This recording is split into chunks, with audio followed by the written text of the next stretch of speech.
Hey everybody, it's the Leprendo team here at Irvine's Farm Food Lab. This is where they teach gardeners how to grow more food and benefit the community. Here at Irvine, they also donate all the fruits and veggies that are grown here to local charities and food kitchens, really bringing up the community.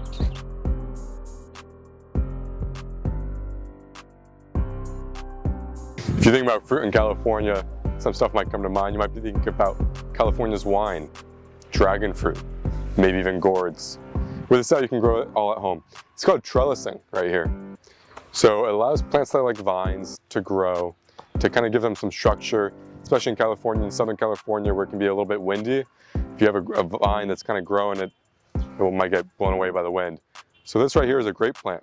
So if you're thinking about making some California wine at home, you're gonna have to start with, of course, grapes.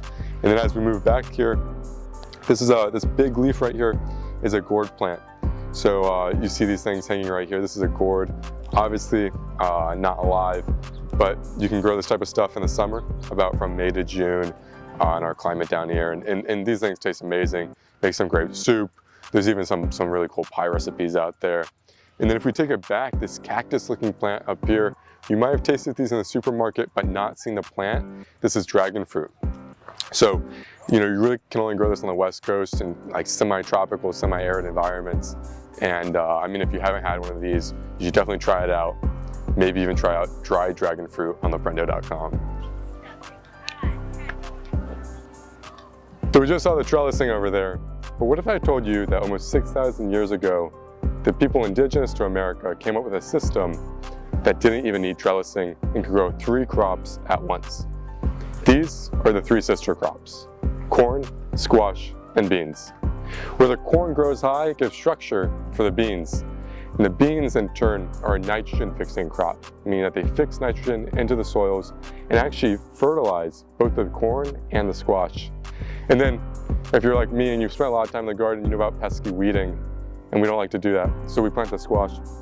And squash's broad leaves actually prevent weeds from growing up, and then you don't even have to weed them. These are the 3 sister crops, companion planting. On the farm, Leprendo, helping out, we got Dan moving some mulch. Now, again, talking about weeding, we like to put mulch down on crops, both as a fertilizer and to make sure that pesky weeds aren't popping up, disrupting the crops and really making more work for people.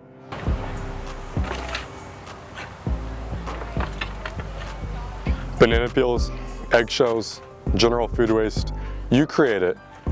But what if that could help somebody? That's what we're doing with composting here at the Irvine Center for Food and Farm Lab. And what they're doing in here is they're composting all that material, whether it's your food scraps or just organic material that falls off of plants.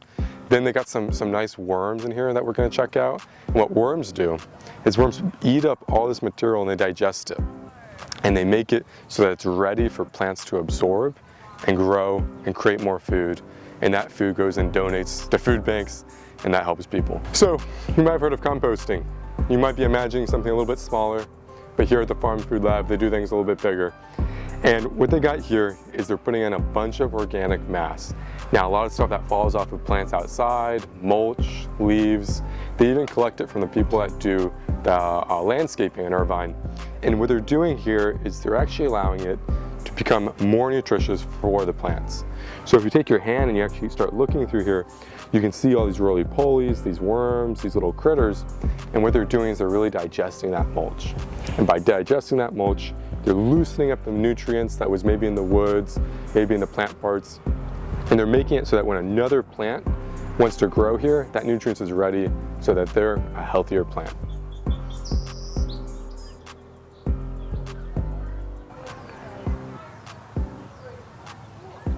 This right here is the willow tree. Now, if you're Chinese, you might see it as a symbol of rebirth, but it's also an environmental savior. So the willow tree has this amazing benefit that it can actually absorb pollutants out of the soil. And when we think about ecological rebirth and really rebuilding our ecosystems, the willow is going to play a huge role. But it's also an amazing medicinal plant.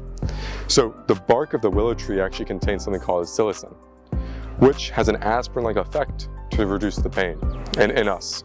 So at the end of the day, the willow tree is good for our health and good for the earth, and it's going to lead to an ecological rebirth. Now, I think a lot of us are familiar with aloe. It's a common house plant. You probably put it in your bathroom, you probably put it on your desk. It grows beautifully.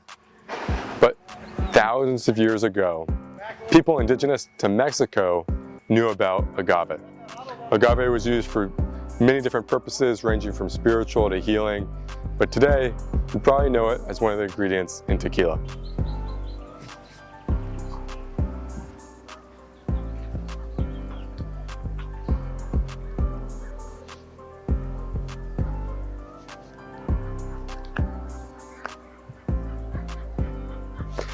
Hey everybody, thanks for watching. This has been the Irvine Farm Food Lab, where they're growing food, teaching people how to grow food, and benefiting the greater community.